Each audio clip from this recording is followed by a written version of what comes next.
Evo, akšam je 19. maj, četvrtak, sunce je upravo zašlo i ja sam završio sa ovim frezanjem voćnjaka.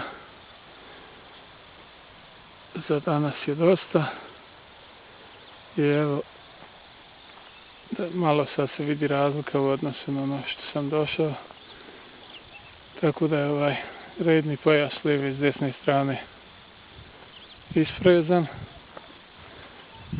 Međuredni pojas je pokušan koliko se je moglo ove trave, bačena je prije frezanja u ovaj dio, tako da je trava malo ufrezana zajedno sa zemljom i trulenjem trave.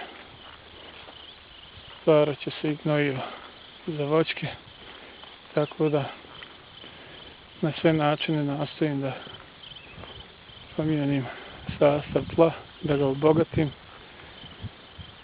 azotom, kalijem, kalcijom, fosforom, pa ćemo još na jesen u ovaj pojas koji sam sad isfrezao uzeti stanjak, posuti i još jednom isfrezati. Kad prezimi, to će biti dobro hranjivo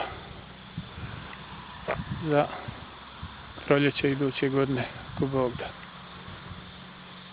Evo, znači to je taj naš voćnjak, to je ta freza, traktor i sad polako idemo uz Božju pomoć kući.